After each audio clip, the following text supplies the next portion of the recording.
시작하도록 하겠습니다. 몇 가지 사정에 의해서 빠지신 분들을 대상으로 집합 일단 수업을 시작해 보도록 하죠. 자, 우리는 집합. 자, 집합이라는 이 단어는 이제 아시다시피 2학기 수학인 수학하의 시작을 장식하는 단원입니다. 이 수학하의 구성을 크게 나눠보면 일단 첫 번째 단원의 이름이 집합과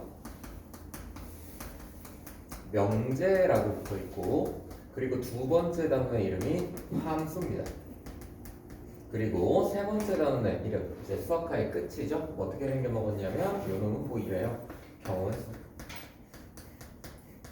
뭐 이렇게 생겨먹었는데, 일단은 수학하에서 배우는 수학들은 기존의 수학상 그리고 중학교 때 썼던 수학이랑은 살짝 색깔이 좀 다르다라고 생각을 하셔야 돼요. 이제 수학상에서 여러분들이 지금 하고 있는 건 주로 식에 대한 계산 위주로 가고 있잖아요. 맞죠? 그래서 뭐 인수분해 한다거나 뭐 전개를 한다거나 아니면 인수분해를 해서 방정식의 해를 구한다거나 그런 짓거리를 하고 있지만, 요 수학하 쪽에서는 뭔가 나중에 이제 고등학교 2학년, 3학년 올라가서 하게 되는 수학의 기초들을 배우는 느낌이랄까요? 그래서 수학이 딱 산수에만 국한되어 있는 게 아니고 뭔가에 대한 논리정연한 판단, 그리고 정의에 의한 참거짓의 판단 같은 것들을 하기 위해서 뭔가 기초 지식들을 배운다라고 생각하시면 되겠습니다. 어디에서? 수학하에서. 그래서 제가 결국엔 드리고 싶은 말씀은, 이게 수학이라는 기존에 너네가 하던 수학이랑은 살짝 색깔이 달라서 처음 딱 배웠을 때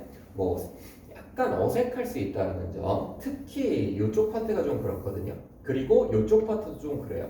이 경우의 수라는 건 사실 중학교 때 좀 우리가 학습을 해봐서 막 뭐 이런 거 있었잖아. A에서 B로 갈 거고 B에서 다시 C로 갈 건데, A에서 B로 가는 길은 2개, B에서 C로 가는 길은 3개, 뭐 이렇게 나와 있는 경우의 수 문제 있었잖아. 그치? 그래서 A에 B로 갔을 때 2가지, 뭐 B에서 C로 가는 길 3가지니까 뭐 멍청한 새끼들은 이렇게 쓱 더해가지고 A에서 C까지 가는 경우에서 5가지 이랬었잖아. 다들 그랬잖아. 그치? 근데 뭐 답지를 쓱 보니까 얘네 2개 쓱 곱해가지고 6가지다. 왜요? 이랬을 때 선생님이 동시에 일어나는 것들은 곱하고 동시에 일어나지 않는 것들은 더해야 된다라고 이해도 못하고 그냥 납득만 하면서 이해가 잘 안 되는데 이런 닥치고 외워 이런 다음에 시험을 봤었잖아요. 그게 중학교 때 배우던 경우의 수고, 뭐 나는 뭐 경우의 수를 뭐 그렇게 가르치지는 않는데 어찌됐건 간에 이런 게 기존에 지금 우리가 하던 막 식에 대한 연산이다, 전개다, 인수분해라는 살짝 결이 다르잖아요. 그치? 마찬가지로 얘가 좀 충격적이거든요. 집합과 명제.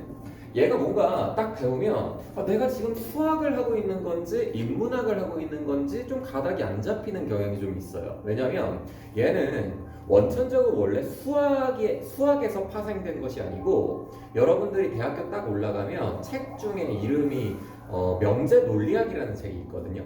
명제 논리학이라는 책이 있는데 논리. 그래서 그 명제 논리학이라는 책에서 수학적으로 활용할 수 있는 것만 뜯어가지고 고등학교 교과서에 넣어놓은 거예요. 얘는 원천적인 출신을 따졌을 때는 수학이라기보다는 조금 어느 쪽에 가깝다고? 논리학에 가깝다고. 오케이? 그래서 이쪽 단원에서는 주로 뭐에 대한 이야기를 하게 된다? 참거짓에 대한 판단. 그게 논리잖아. 그치? 뭔가 논리 정연하게 얘가 참이야?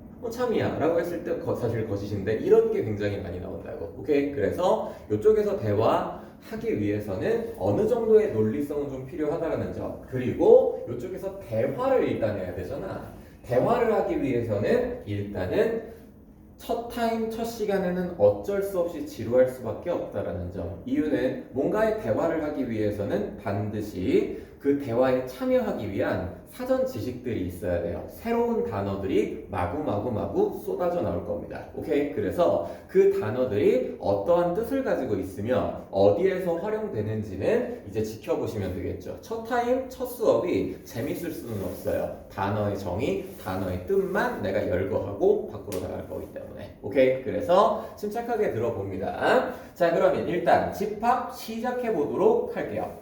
이 집합이라는 건 우리가 지금 다 한국에서 수학하고 있는 거 맞죠? 한국인들이 수학하고 있는 거 맞잖아. 그럼 집합을 배우겠다라는 것은 결국엔 뭐 하겠다라는 거야? 뭔가를 모아놓겠다라는 거거든. 오케이? 그래서 뭔가를 모아놓을 건데 대충 얘네들끼리 모아놓자라고 했을 때 걔를 수학적으로 집합으로 수학적인 집합으로 부를 수 있을 것인가 없을 것인가에 대한 판단은 반드시 수학에서의 모든 판단은 정의에 의해서 하는 겁니다. 자, 두 가지 조건을 만족시킬 때 우리는 그 모임을 집합이라 부를 겁니다. 어디에서? 수학에서. 첫 번째 뭐냐면 범위가 한정되어 있어야 합니다.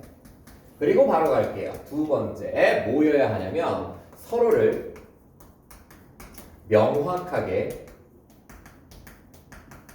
구분할 수 있어야 합니다.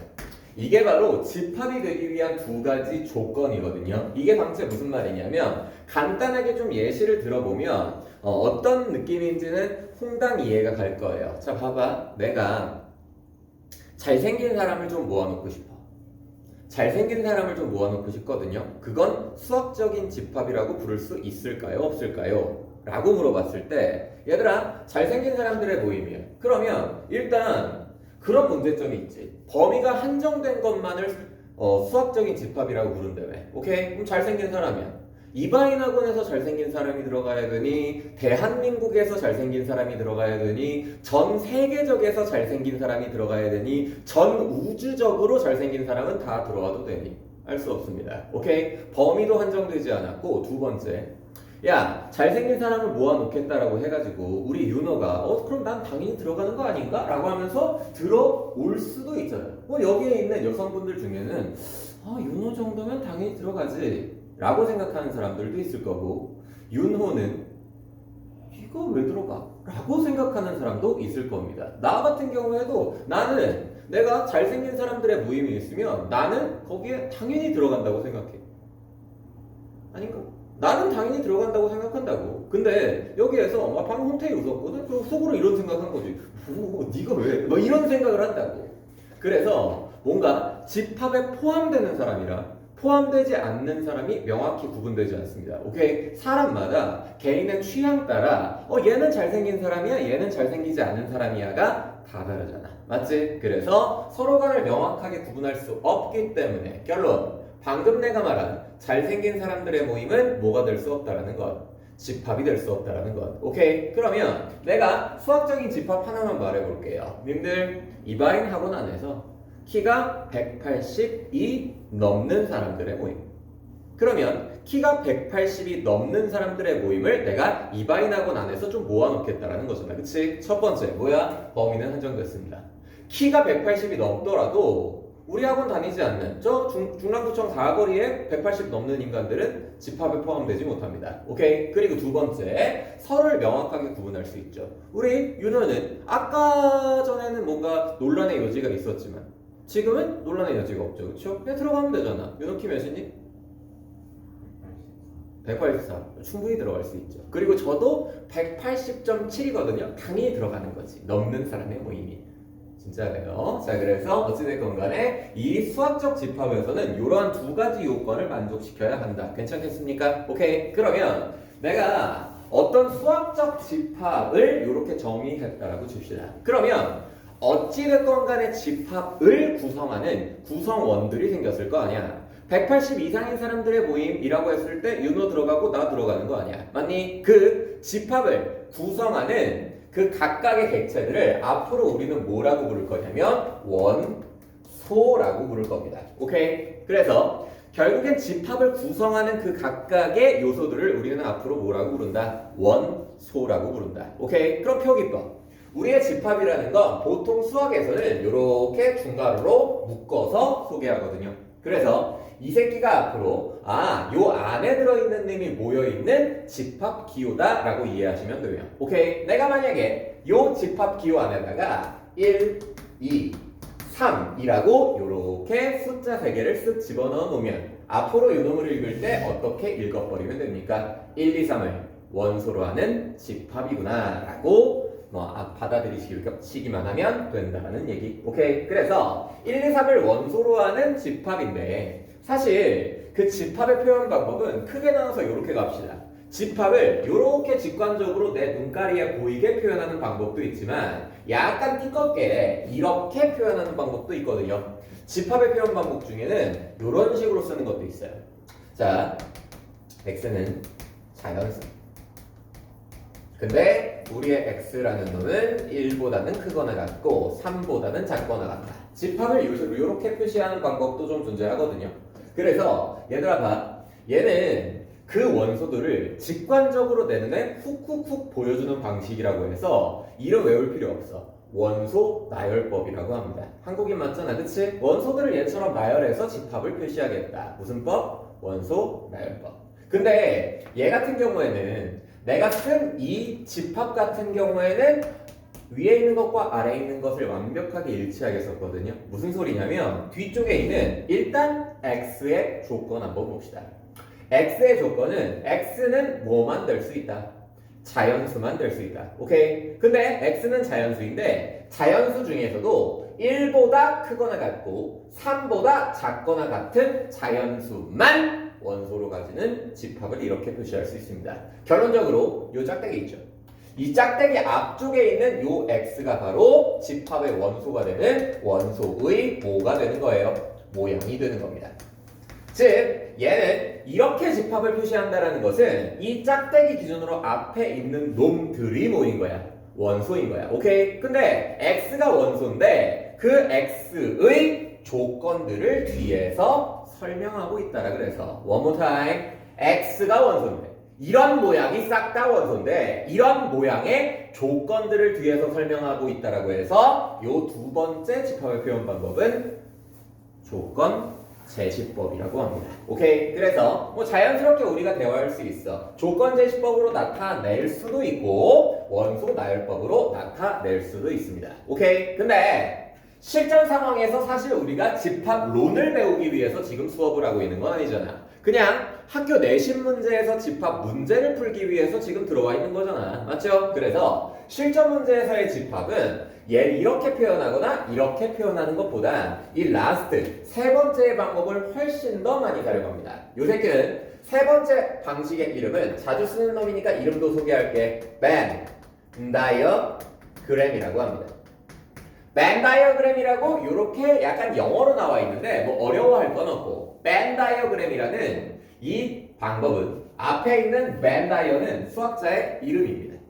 그래서 제일 먼저 이렇게 하자라고 제안했었던 수학자의 이름이 벤 다이어일 뿐이고 벤 다이어가 만들어낸 도식표, 뭐 그림이라고 하자. 그 그림을 영어로 그램 아니죠. 사실 그때 자 벤 다이어가 만들어낸 도식표를 벤 다이어그램이라고 하는데 얘들아 결국엔 요놈이나 요놈이나 1, 2, 3을 원소로 하는 집합이잖아. 오케이? 그래서 어떤 집합에 1, 2, 3이라는 원소가 들어있구나 라는 걸 표시하기 위해서 너라는 놈을 그냥 집합이라고 부르기 애매해서 그냥 A라고 표시를 줘보자. 이게 마찬가지로 그런 거거든. 야 복소수 A 플러스 BI지. 근데 A 플러스 BI라고 맨날 부르기 싫으니까 그냥 복소수 Z 해버리잖아. 그치? 그래서 1, 2, 3을 원소로 하는 집합이다 라는 것보다는 집합 A라고 부르는 게 조금 더 편안하니까 앞으로 집합 A라고 부르자. 오케이? 그래서 우리의 집합 A 안에는 원소로서 누가 들어있습니까? 1, 2, 3이 들어있잖아. 그치? 그래서 얘처럼 동그라미 하나 그린 다음에 원소로 들어있는 게 1, 2, 3이구나 라고 이렇게 표시하는 방법을 벤 다이어가 고안했다고 해서 벤 다이어그램이라고 합니다. 오케이? 저도 아무것도 아니지, 그치? 맨 처음 하자고 한 사람이 황원증이었으면 황원증 그램이었을 텐데. 오케이? 그래서 그런 느낌으로 자 집합의 세 가지 표현 한번 알아봤습니다. 어떤 느낌인지 알겠어요? 오케이? 그래서 앞으로 수능하는 표현 중에서 여러분들이 이제 수능까지 간다라고 얘기했을 때 수능 문제로 도식화돼서 나오는 건 지금 내가 소개한 세 가지의 방법 중에서 가장 뭔가 읽기 까다로운 방법이 누굽니까? 얘는 족밥이죠. 그쵸? 그냥 눈에 보이니까. 결국에는 여러분들을 좀 곤란하게 만드는 놈은 요 놈이고 수능 문제, 수능 기출문제 중에서 요런 조건 제시법으로 집합을 표현해가지고 기출한 문제가 생각보다 꽤 많이 있습니다. 오케이? 그래서 이 조건 제시법 같은 경우에는 그 읽는 방법도 좀 연습을 하셔야 되는데 간단하게 이렇게 연습 한번 해볼게요. 자, 보시면 어떤 집합이 있거든요. 어떤 집합이 있는데 이렇게 생겨먹었어요. 이렇게 생겨먹었고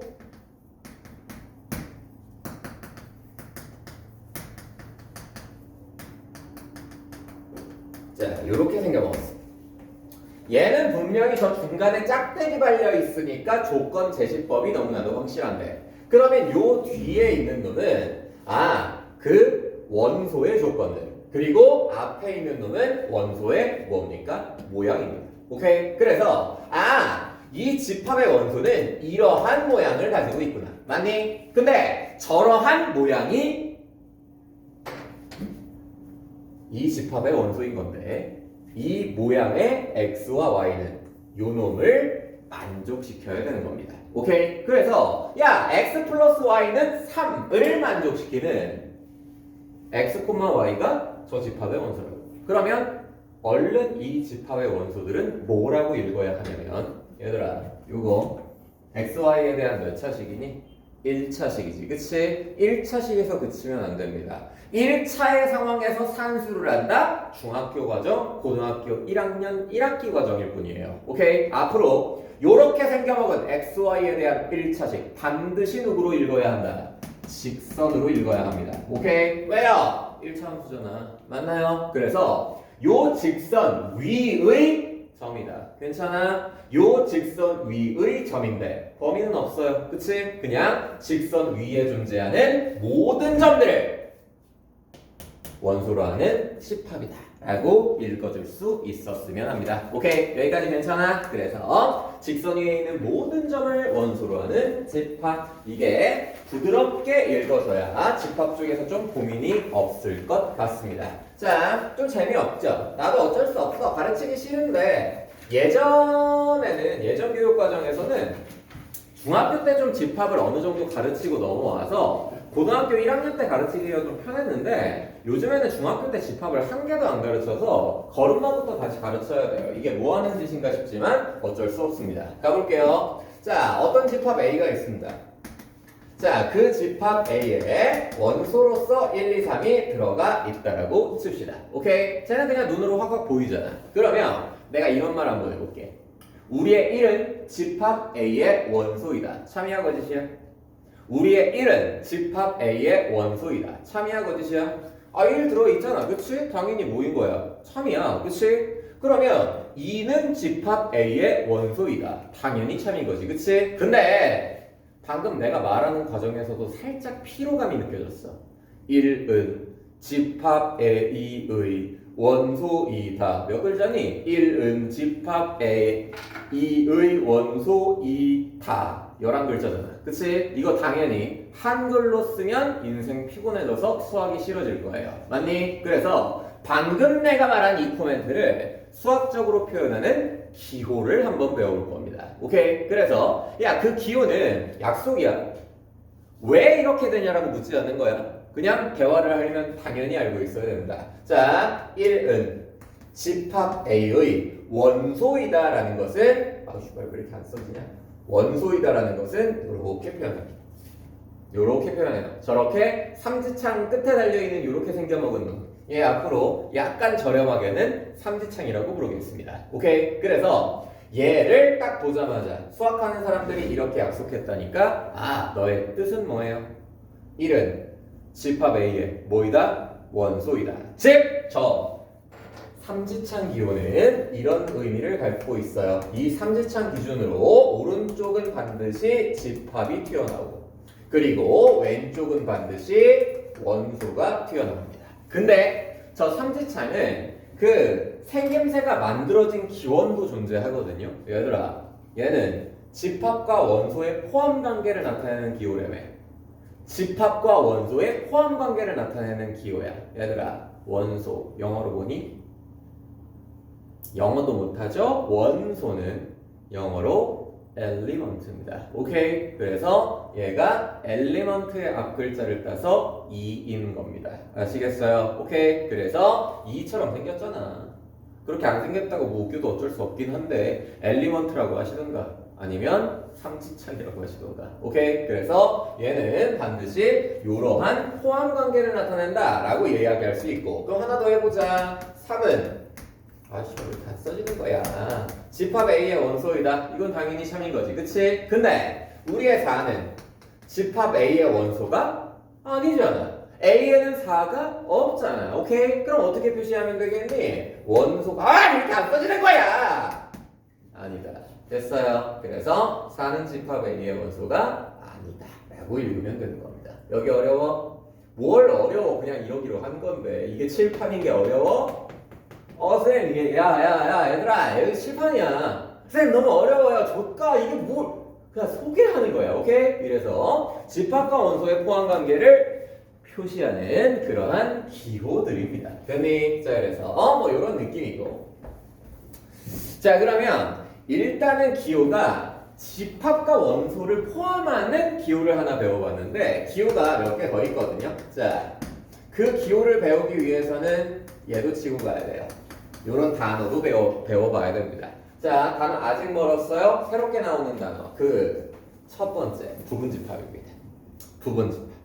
이 부분집합이라는 것은 그 단어의 뉘앙스상 부분, 집합의 일부분 같은 그런 느낌이거든. 즉, 이미지로 먼저 가자. 집합의 표현 방법 중 우리가 가장 자주 사용하게 되는 놈들이 누구라 그랬어요? 벤 다이어그램이라 그랬잖아. 그치? 그래서 집합 A의 부분집합이야? 오케이. 그러면 집합 A가 요만큼 존재한다라고 얘기한다면 이 새끼의 부분집합은 A의 부분. 오케이. 요 새끼가 부분집합입니다. 요렇게 생겨먹은 놈. 그러면 부분집합의 뜻이야. 정의로 사용하기에는 조금 오류가 있어서 그냥 요 정도 뉘앙스로 받아들여. 부분집합은 뭔지 알아? 집합 A의 일부분만을 사용하여 새롭게 만든 집합을 부분집합이라고 합니다. One more time. 부분집합은 뭔지 알아? 집합 A의 일부분만을 사용하여 새롭게 만든 집합을 뭐라고 불러? 부분집합이라고 불러. 어떤 뉘앙스인지 대략적으로 파악이 가능하지. 한 번만 더 말해줄게. 부분집합은 뭐라고? 집합 A의 일부분만을 사용하여 새롭게 만들어낸 집합. 오케이? 괜찮아? 그러면 여전히 이 상황에서도 우리의 집합 A의 원소를 1, 2, 3이라고 한번 해봅시다. 오케이? 그러면 집합 A의 부분집합을 내가 직접 한번 다 써볼 예정이다. 써볼게. 자, 요 세 개 중에 1부분만을 사용하여 집합 새로 하나 만들어보자. 1부분 만들어. 자, 1만 써볼게. 요런 놈도 요 새끼의 일부분을 사용해서 새롭게 만든 집합이지. 그치? 근데 이런 놈 몇 개 더 있겠니? 뭐 2만 쓰는 것도 있겠고 3만 쓰는 것도 있겠고 1, 2 1, 3 2, 3 요렇게 생겨먹은 놈도 일부분을 사용하여 새롭게 만든 집합이잖아. 그치? 지금 내가 저 새끼의 부분집합 중 6개를 썼어요. 근데 사실 집합 A의 부분집합의 개수는 얘처럼 내 손으로 다 셌을 때 지금 6개가 눈에 보이지? 6개가 아니고 몇 개냐면 8개거든. 야, 토탈 내가 지금 8개라고 주장하고 있는데 눈에는 6개밖에 없지. 그치? 이 원인이 중요해. 자, 이 원인은 뭐냐면 야, 첫 번째 어떤 집합 중에서 원소를 하나도 포함하고 있지 않은 집합이 있어요. 즉! 그 집합에 원소가 하나도 없는 집합이 있어요. 비어있는 집합이 있어요. 그 집합은 뭐 표기하기에 따라서 이렇게 표기할 수도 있는 거잖아. 집합이긴 집합인데 원소가 하나도 없이 비어있는 집합이야. 근데 이렇게 쓰기에는 뭔가 좀 썰렁하고 헷갈려가지고 수학하는 사람들이 이렇게 안 쓰기로 했어. 비어있는 집합은 이렇게 안 쓰고 어떻게 쓰기로 약속했냐면 요렇게 쓰기로 약속했어. 그냥 받아들여. 이러기로 약속했다라는 거잖아. 받아들여. 야, 2개를 더하자. 2 더하기 3을 하자. 의문 안 가지지. 이거 2 더하기 3, 2 플러스 3 하라는 얘기지. 왜 의문 안 가진대 얘한테는? 두 개를 더하자라고 이렇게 약속했기 때문이지. 오케이? 그래서 얘 5라고 쓰잖아. 마찬가지야. 비어있는 집합은 앞으로 이렇게 표시 안 합니다. 얘가 바로 누구예요? 집합이에요. 그쵸? 원소가 하나도 없는 집합이라고 해서 공집합이라고 부릅니다. 빌공자 써서 비어있는 집합, 원소가 하나도 없는 집합을 우리는 앞으로 이렇게 표기하고 뭐라고 부르겠다? 공집합이라고 부르겠다. 오케이? 그래서 일단 공집합 배워봤고, 그렇다면 이런 코멘트가 좀 중요해지죠. 무슨 소리냐면 이 세상에 존재하는 모든 집합은 공집합과 자기 자신을 부분 집합으로 가진다.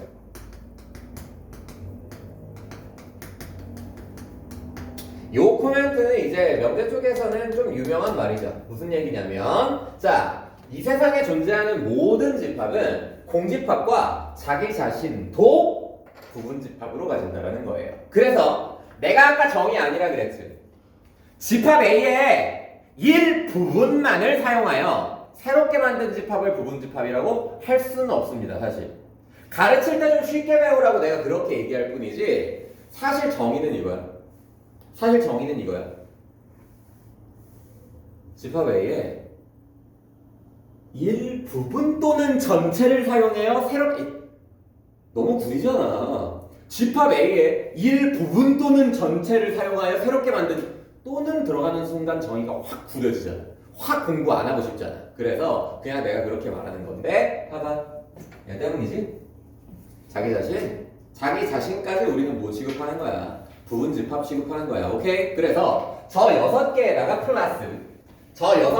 플러스 하나도 안 가지고 있는 거 공집합이랑, 그리고 본인 자기 자신까지 해서 토탈 몇 개를, 8개를 부분 집합의 개수라고 한다. 뭔 말인지 괜찮아? 오케이? 그래서 요 집합 A의 부분 집합의 개수는 토탈 몇 개? 8개가 되신다 라고 이해하시면 되겠습니다. 뭔 말인지 되니? 아직 안 끝났어! 새로운 단어 아직 멀었어.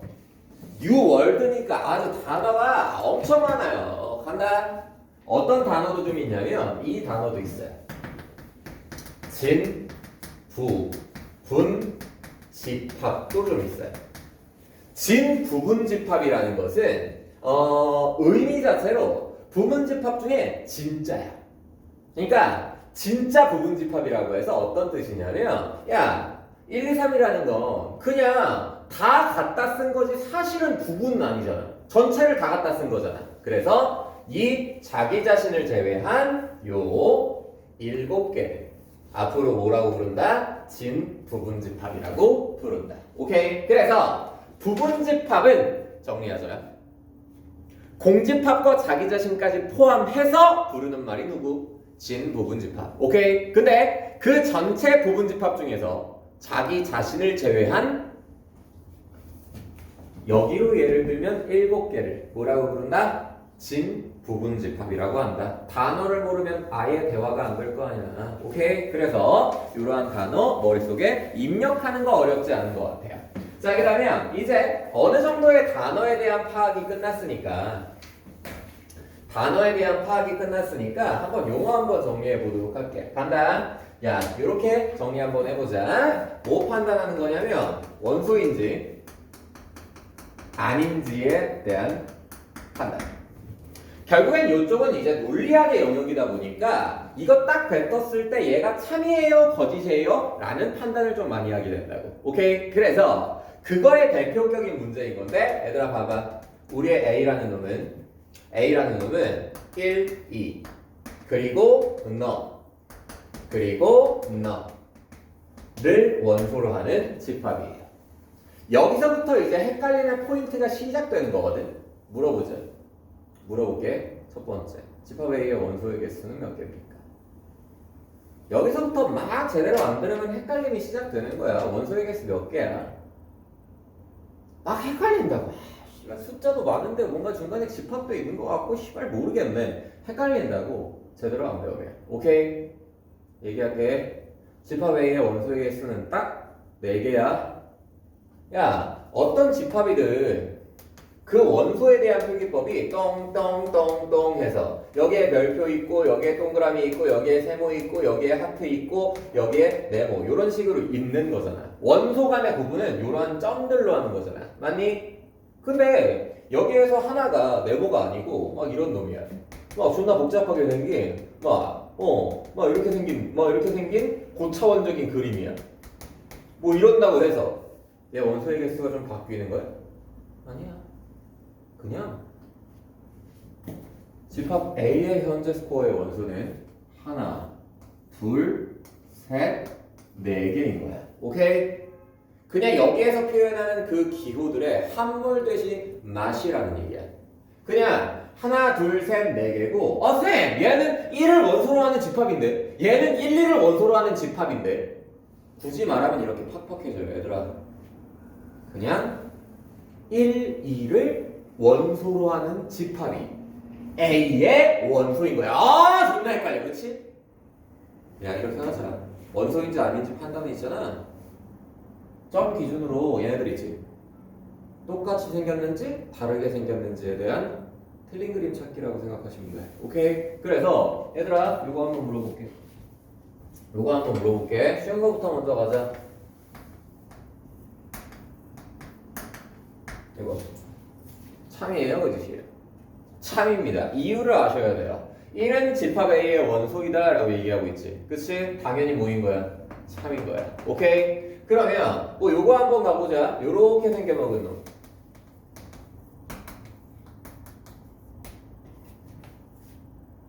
여기에서 이제 좀 배우신 분들이 아는 게 좀 많아가지고 막 헷갈리게 되거든요.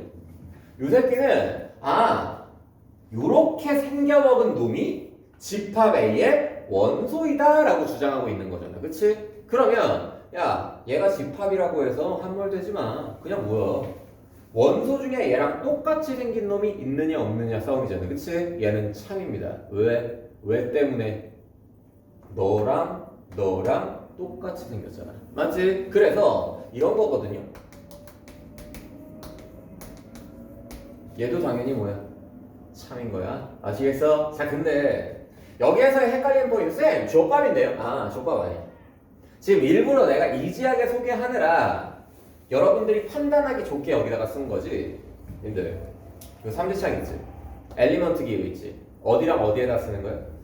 집합과 원소 사이에 포함 관계를 나타낼 때 쓰는 거지. 근데 우리가 방금 전에 배운 부분 집합이라는 단어 님들 다 집합 A가 이렇게 있어. 근데 내가 새로운 집합을 한번 써볼게. 이렇게 생겨먹은 집합이 있어. 자, 멘트를 한번 쳐볼게. 이 집합은 아니다. 이 집합은 그냥 뭐 B라고 하죠. 집합 B는 집합 A의 부분 집합이다. 참이야? 거짓이야? 집합 B는 집합 A의 부분 집합이다. 참이야? 거짓이야? 판단이 좀 어려우면 그려봐. 야, 집합 A가 요렇게 1, 2, 3을 원소로 가지고 있어. 오케이? 그럼 집합 B는 어떻게 그리면 돼? 요렇게 해서 쪼꼬미 B 요렇게 쓰면 되죠. 맞니? 즉! 우리의 B는 집합 A의 일부분이 맞습니다. 맞니? 그래서 야! 집합 B는 집합 A의 부분 집합입니다. 참이란 말이야. 근데 얘도 너무 길지. 집합 A는 집합 B의 분집합이다. 15글자라. 한글로 당연했습니다. 수학을 써봅시다. 집합 A는 집합 B의 부분집합이다. 잘 들어. 집합 A는 집합 B였죠. 집합 B는 집합 A의 부분집합이다. 요렇게 표시합니다. 오케이? 내가 왜 이걸 자꾸 강조하냐면 여기에서는 3지창이었지. 여기에서는 몇 개짜리라고? 두 개짜리라고. 이 기호에 대해서 파악과 납득이 없으면 나중에 저 기호만 문제에 나올 텐데 해석이 아예 안 되는 거 아니야. 자, 결론. 무슨 얘기냐면 요렇게 생겨먹은 두 개짜리는 반드시 그 양 옆에 뭐를 달고 나오게 된다고. 우측도 집합이고 좌측도 집합이잖아. 이거 맞아? 집합과 집합의 포함 관계는 두 개짜리. 집합과 원소의 포함 관계는 몇 개짜리? 세 개짜리. 오케이? 비슷하게 생겨서 구분 먼저 안 해놓으면 나중에 헷갈린다. 아시겠어요? 그래서 얘는 왜 두 개짜리냐면 이거 C야 C. 포함하다. 영어로 contain. 오케이? contain은 C. 뜯어가지고 요 기호로 만들어버린 겁니다. 자, 그리고 누가 누구를 포함하는지에 대한 헷갈림들도 있을 수 있어서 앞으로 명제할 때도 계속 이렇게 이어갈 거거든요. 얘들아, 이 그림을 내가 기호로 표시한 거지. 이 그림을 내가 기호로 표시한 거지. 누가 누구를 포함하는 거야? A가 B를 포함하는 거야. 오케이? 누가 더 큰 거야? A가 더 큰 거야. 아, 슈발 아가리를 이렇게 벌리고 있잖아. 아가리 벌리고 있는 쪽이 더 큰 거라고. 아시겠어요? 오케이? 자, 그래서 요러한 그 포함 관계까지 합쳐서 문제로 한번 만들어 보죠. 얘들아, 일로 와봐. 일로 와봐. 야, 이거 세 개 다 참이었지? 왜인지 기억하고 있어?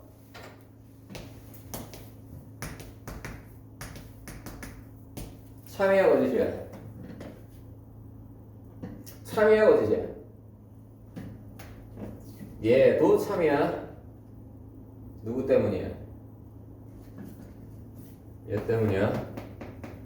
오케이? 오케이?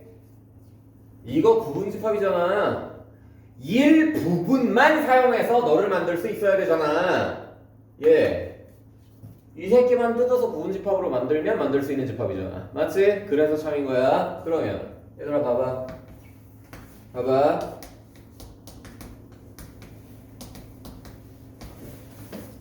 참이야, 거짓이야? 참이야, 거짓이야? 참이야. 그치? 누구 때문이야? 얘네 두 개로 너 만들 수 있는 거 맞지? 아, 맞잖아. 그러면 요 새끼 이렇게 한번 가보자.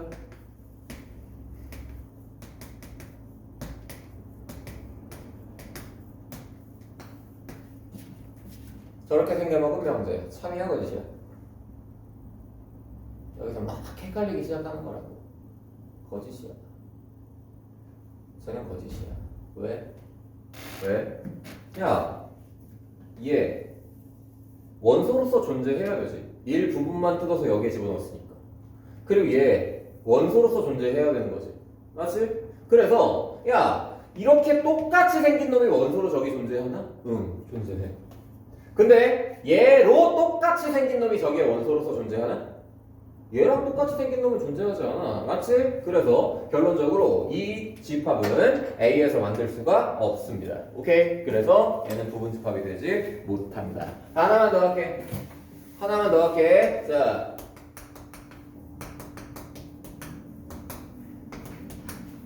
참이야, 거짓이야?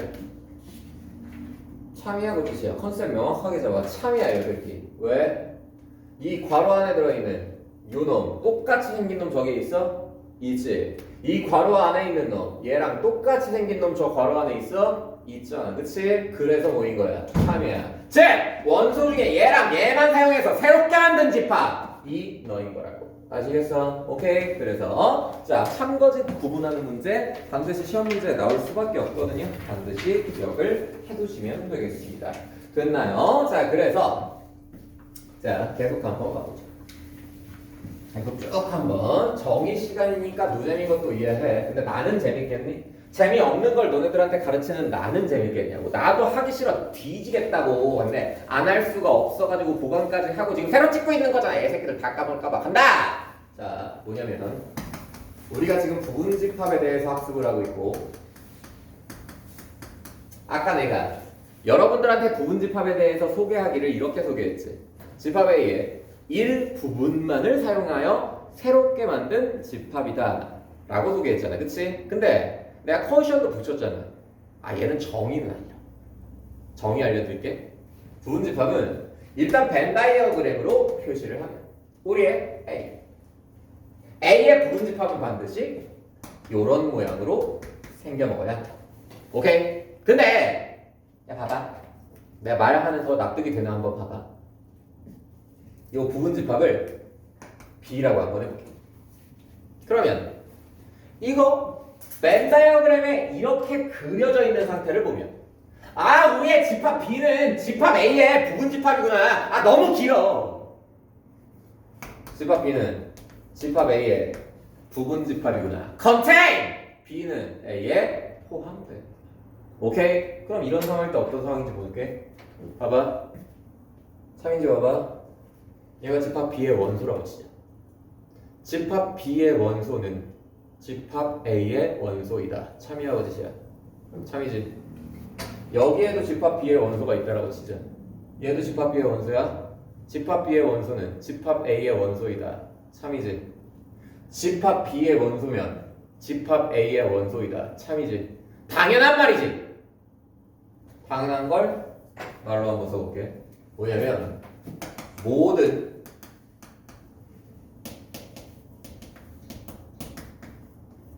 어떻게 읽을 거야? 모든 집합 B의 원소. 오케이? 모든 집합 B의 원소는 모조리 싸그리다 집합 A의 원소이다. 참이하고 지시야. 참이지. 이게 바로 뭐야? 아, 부분집합의 정의다. 정의는 원래 빡빡해. 즉, B가 A 안에 포함된다면 B의 원소는 싸그리 전부 다 누구의 원소라고? A의 원소라고. 아시겠어? 오케이? 그러면 하나 더. 그 밑에 이제 집합의 상등이라고 있거든. 상등 밑줄 치고 써. 서로 같을 조건.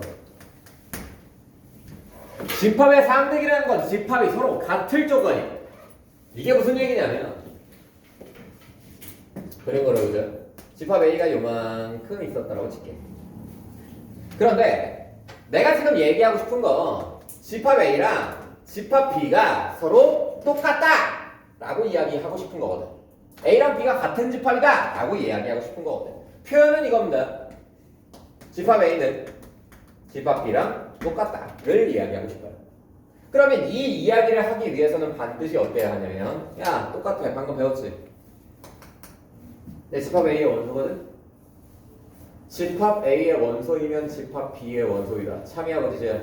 참이지. 집합 A의 원소이면 집합 B의 원소이다. 참이지. 집합 A의 원소이면 집합 B의 원소이다. 참이잖아. 모든 집합 A의 원소이면 집합 B의 원소이다. 맞니? 여기에서 했던 말이지. 무슨 소리야? A가 B에 포함된다는 거지. 맞지? 그게 방금 했었던 대화잖아. 집합 A의 원소이면 집합 B의 원소라며. 근데 이것도 있거든? 얘는 집합 B의 원소야. 집합 B의 원소이면 집합 A의 원소이다. 참이지. 집합 B의 원소이면 집합 A의 원소이다. 참이지? 결국엔 무슨 소리야? B도 A에 뭐 된다고? 포함된다고. 즉! 집합의 상등을 만족하기 위해서는 서로가 서로를 뭐 하셔야?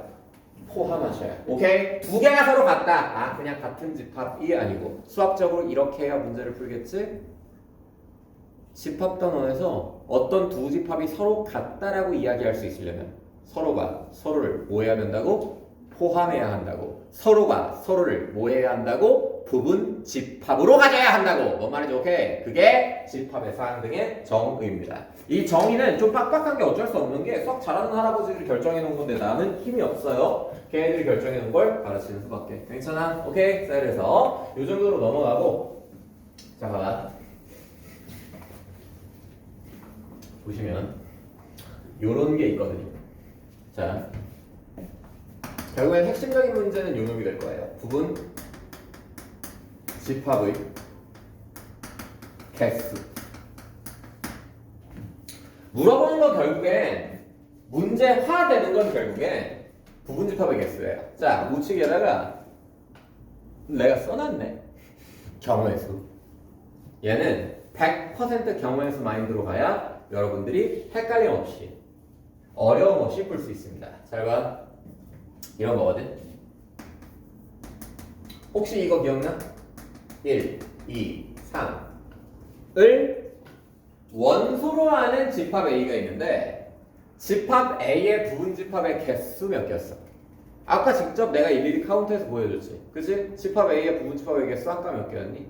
8개였어. 그치? 원래는 일부분 사용해서 만들어내는 건 6개였는데 거기에 공집합이랑 자기 자신까지 포함해서 토탈 8개였잖아. 맞지? 왜 8개가 되냐면 잘 들어.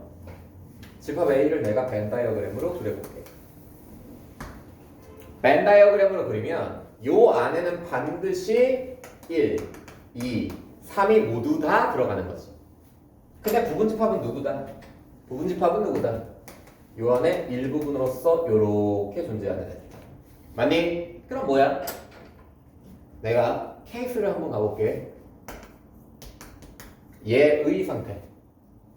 이거 분명히 집합 A의 부분집합 맞지? 그러면 부분집합 중에 1이 있다라는 상태는 어떤 상태인 줄 알아? 잘 봐. 재미없어도 봐. 이게 안 되면 다 망가져. 1, 2, 3. 맞아? 이런 상태면 이런 부분집합이 생겼다라는 거지? 그러면 어떤 상태면? 이런 상태면 어떤 부분집합이 생긴 거야? 이런 부분집합이 생긴 거잖아. 뭔 말인지 되니? 그러면 왜 8개인지 내가 경우의 수 관점으로 소개해 줄게. 님들 중학교 때 합의 법칙, 곱의 법칙 어떻게 배웠습니까? 중학교 경우의 수를 할 때 합의 법칙, 곱의 법칙 어떻게 설명했어요? 선생들이 뭐 동시에 일어나지 않으면 더하고 동시에 일어나면 곱하고 이게 끝이야? 맞는데 틀린 말은 아니야. 근데 이게 더 좋은 것 같아. 얘들아 앞으로 곧 있으면 수학하의 맨 마지막 단어 경우의 수를 할 텐데 내가 가르치는 고유 법칙은 딱 하나야. 고등학교 3학년 때까지 확률과 통계 가르칠 때도 마찬가지거든. 내가 가르치는 고유 법칙은 딱 하나야. 일이 끝나지 않았으면 곱하는 거야. One more time.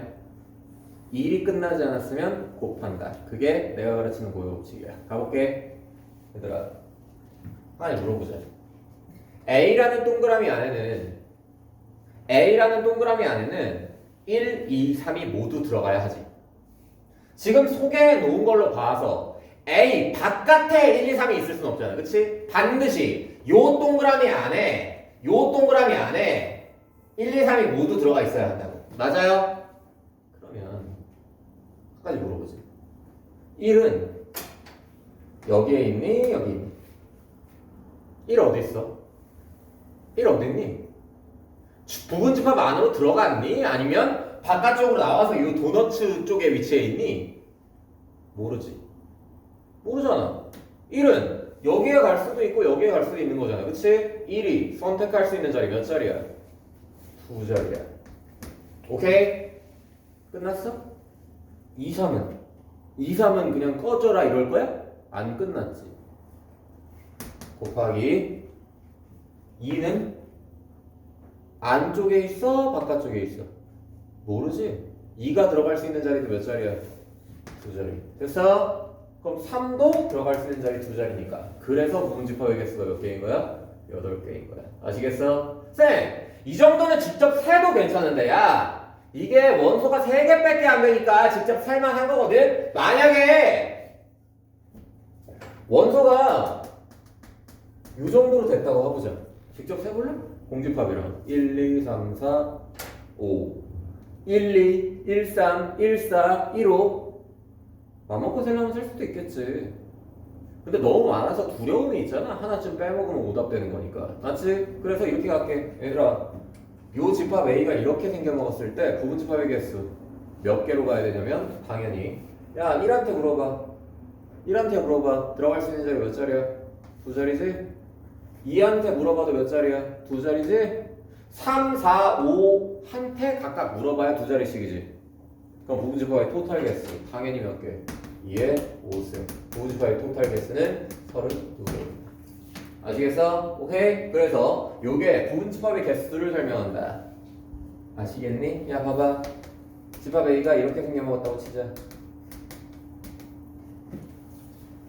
1부터 10까지의 자연수를 모두 원소로 가는 집합이 A가 있어. 집합 A의 부분집합의 개수 볼 거 없이 그냥 뭐예요? 2의 10승입니다. 오케이? 외운 거야? 아니 예. 이따위 거 전부 다 공식으로서 기본서나 교과서에 다 나와 있긴 하지만 절대로 외우지 않습니다. 오케이? 뭐 한 거야? 물어본 거야. 1C 어디에 들어가실래요? 두 가지. 오케이? 2C 어디에 들어가실래요? 두 가지.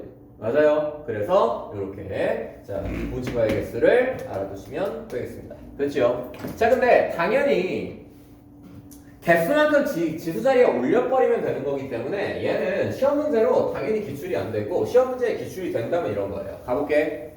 첫 번째 이거 한번 물어보면 이런 거 1은 포함하고 3은 포함하지 않는 개수. 뭐 더 가르칠 게 없어.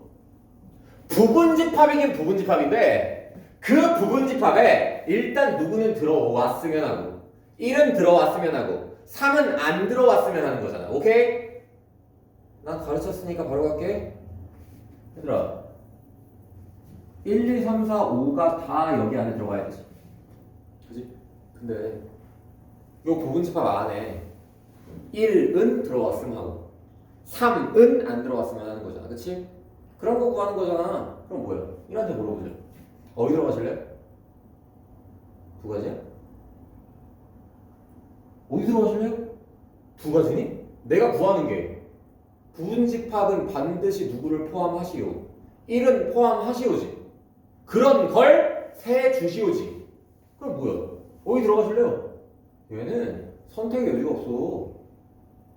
무조건 들어와 있는 걸 내가 구하는 거지. 그치? 1이 들어갈 수 있는 자리 무조건 어디? 부분집합 안쪽이다. 그치? 선택의 여지가 없어. 그럼 2는 언급이 안 됐잖아. 아니 주문한 사람이 2는 늦든 말든 니 맘대로 하세요 라고 하잖아. 2가 선택할 수 있는 거 몇 가지야? 두 가지. 자 3한테 물어보자. 저기요 어디로 가실래요? 야! 니네 씨발 카페 알바를 했는데 계피가루는 빼주세요 라고 했어. 그러면 계피가루한테 새끼를 넣을까 말까를 고민하냐? 빼달랬잖아.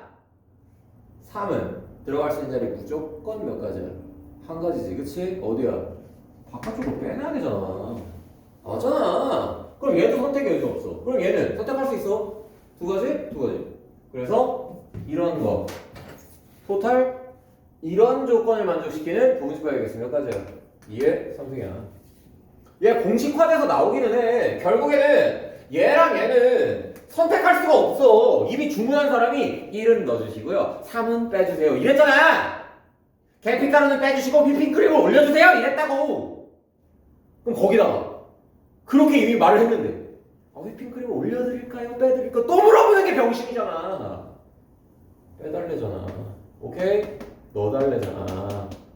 시킨 대로 하면 돼. 아시겠어? 오케이? 자 그래서 결국에는 자 요렇게 부분집합의 개수를 구해주시면 되겠습니다. 자 그럼 봐봐. 하나만 더 할게. 하나 더 할게. 부분집합의 개수를 구하는데 1, 2는 포함이야. 근데 5는 빼줬으면 좋겠어. 이런 거 얘기했어. 고민해? 1, 2는 그냥 포함시켜주면 되지. 그냥 포함시키고 안 물어보면 되는 거 아니야. 그리고 5도 빼버리면 되지. 안 물어보면 되는 거 아니야. 이런 거 개수 몇 개야? 2의 제곱. 왜 2의 제곱이야? 왜 4개야? 얘는 포함하고 얘는 빼달라며. 그럼 누구한테만 물어보면 돼? 3, 4한테만 물어보면 되잖아. 그치? 두 가지? 두 가지니까. 토탈 몇 개? 4개. 아시겠어요? 요거. 자, 어려운 대화 아니었던 것 같습니다. 자, 요거, 요렇게 정리하시면 될 것 같고요. 뭐, 여러 가지 측면에서 뭐 문제들이 좀 많기는 한데, 자, 들어봐. 그러면 활용 문제.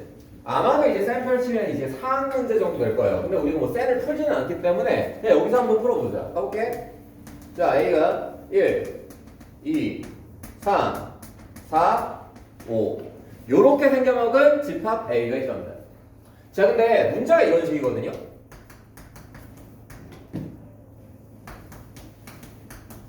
자, 얘를 만족하는 PQ의 순서쌍이겠어. 이런 것만 물어봐요. 얘를 만족하는 PQ의 순서쌍이겠어. 일단 한번 풀어볼래? 내가 풀어봐. 나 다 가르쳤어.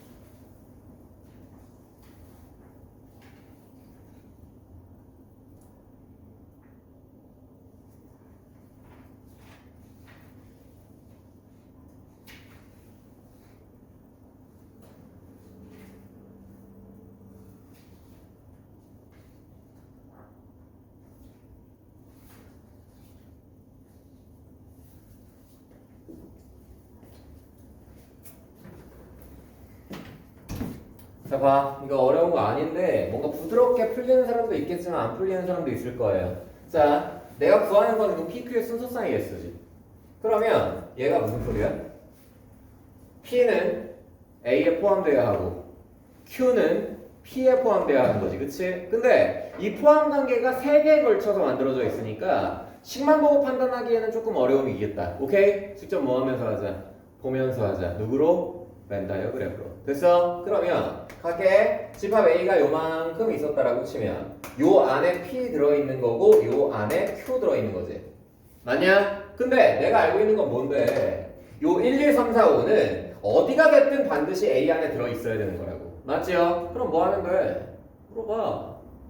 너네한테 물어봐도 되고 자기 자신한테 물어봐도 돼. 자, 1시 어디에 들어가실 겁니까? 1이 선택할 수 있는 자리 몇 자리? 여기 가도 되고 여기 가도 되고 여기 가도 되는 거지. 맞니? 그래서 1이 들어갈 수 있는 자리 몇 자리? 3자리. 2라고 해서 다른가? 똑같지. 그치? 2도 똑같지. 몇 가지? 3가지.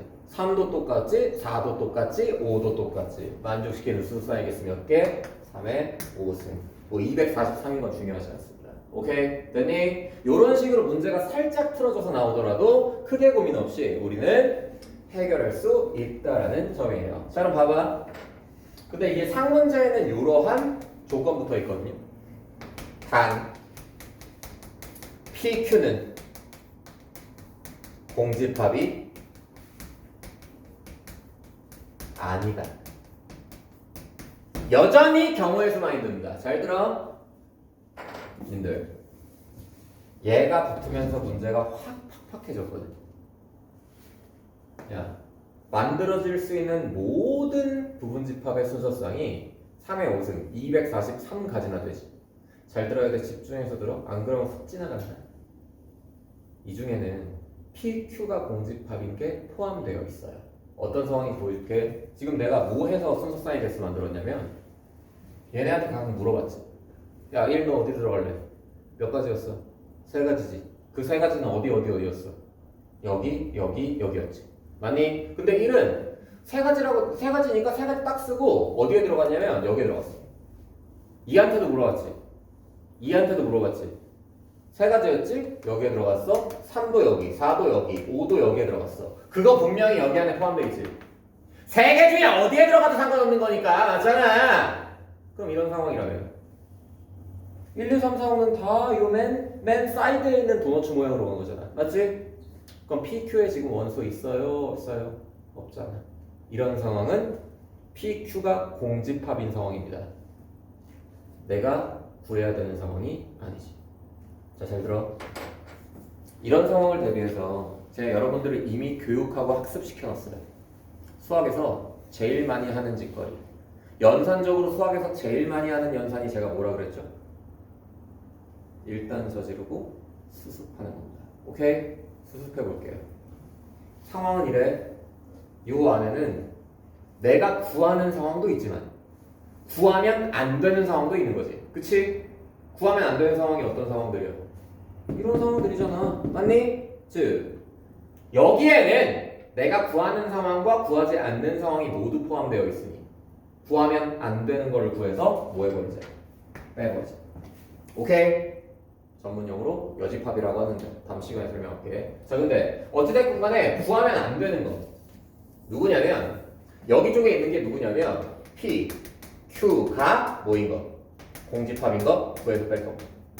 그래서 PQ가 공집합인 거 빼버리면 얘는 전체인데 우리의 전체 경우의 수에서 PQ가 공집합인 것만 빼버리면 내가 구하는 거 정상적으로 남을 거 아니야. 맞니?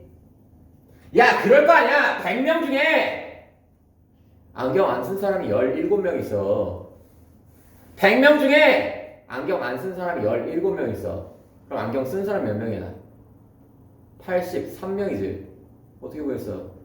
100명 중에 안경 안 쓴 사람을 뺐어. 그럼 남는 건 결국에 뭐야? 안경 쓴 사람만 남는 거지. 오케이? 그거 하겠다는 거야. 얘가 전체야. 근데 PQ가 공집합인 거는 내가 구하면 안 돼. 맞지? PQ가 공집합인 걸 구해서 뭐 해버리겠다고? 빼버리겠다고. 오케이? 그러면 남는 게 뭐만 남을 거야? PQ가 공집합이 아닌 것만 남을 거 아니야. 오케이? 오케이. 야, PQ가 공집합이야? 그럼 상황 잘 들어. 이게 제일 헷갈려. 나중에 헛소리 하지 말고. P가 공집합이면 Q도 자연스럽게 공집합 맞지? 맞잖아. P에 아무것도 원소가 없어.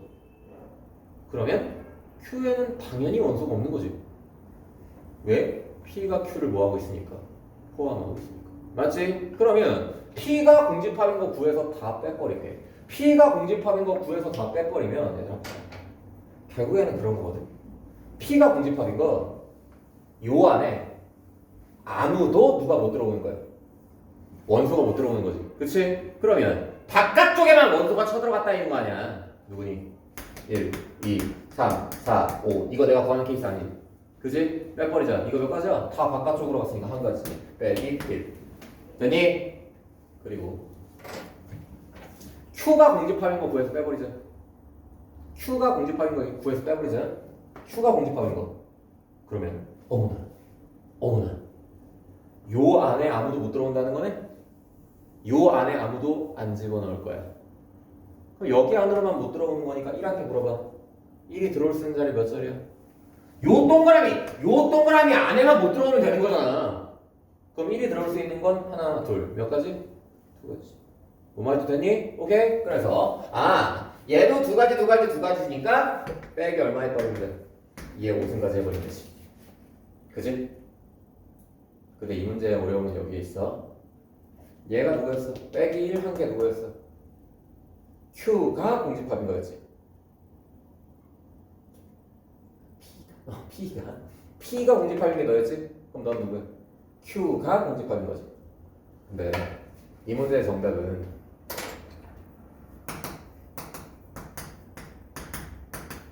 여기다. 뭘까요? 잘 들어. 얘 정체가 파란색으로 써줄게.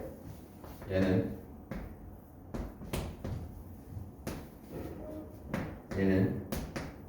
누구냐면 P가 공집합인 거지. 그치? 그리고 너는 Q가 공집합인 거지. 뭔 말이 돼? 얘는 그러면은 가로 쳤으니까 여기 더하지. 그 대잖아. 결과값에서 누가 사라졌어? 1도 빼고 너도 뺀 거지. 근데 1 뺀 결과값이 지금 사라졌잖아. 그치? 왜일까? 왜 1은 사라졌을까? 결과에서 Q가 공집합인 거에 요 1이 포함이 되어 있어. 잘 봐. Q가 공집합인 거 내가 어떻게 구했니? Q가 공집합인 거 내가 어떻게 구했어? 얘 아무것도 안 집어넣을 거야 라고 해서 어디랑 어디에다가만 숫자 집어넣었어. 여기랑 여기에다가 숫자 집어넣었지. 그래서 1한테 물어보면 몇 가지야? 두 가지. 2한테 물어보면 몇 가지야? 두 가지. 3한테 물어보면 몇 가지야? 두 가지. 4한테 물어봐도 두 가지. 5한테 물어봐도 두 가지지.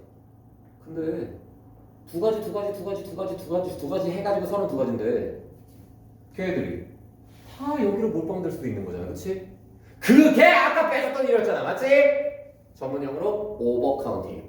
한글로 중복됐다는 겁니다. 오케이? 제! 이 32가지의 경우의 수 안에 얘가 이미 포함이 되어 있는 거야.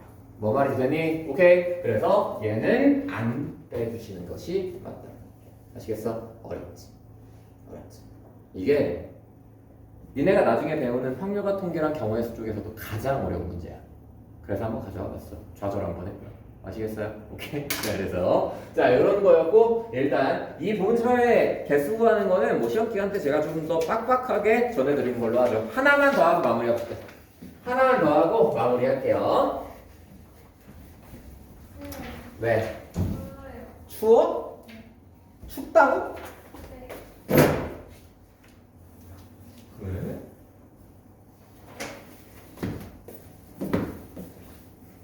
자, 얘네 중에 이제 난이도 확 낮춰가지고 한번 놀고 끝내자. 자, 어떤 거 있냐면 이런 거 있어. 봐봐.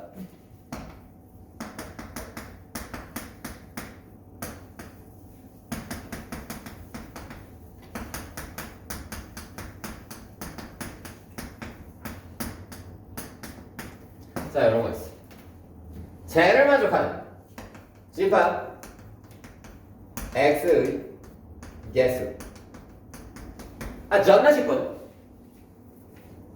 자, 나와 있는 식을 만족하는 집합 x의 개수입니다. 그냥 편안하게 읽으면서 끝낼게. 같이 편안하게 끝내자. 봐봐. 예. 각 x를 포함하는 거지. 그지? 무슨 소리야? 내가 얘를 요렇게 그릴게. 여기 안에 누가 포함되어 있어야 되는 거야. 그래서 이름 없으면 그러니까 요 새끼 A라고 하고 요 새끼 B라고 해도 괜찮아? 그럼 집합 A 안에 누가 들어있는 거야? X가 들어있는 거지. 맞지? 그리고 X 안에 누가 들어있는 거야? B가 들어있는 거잖아. 뭔 말이 돼? 그러면 고민을 안 해야 되는 항목이 여기에 있어. B가 X 안에 포함이 되어 있지. 그러면 그려볼게요. B는 1, 2, 4를 원소로 가지는 집합. 그러면 X 안에 무조건 누구는 들어있어. 1, 2, 4는 들어있어. 그치? 그러면 나의 고민은 현재 이거거든.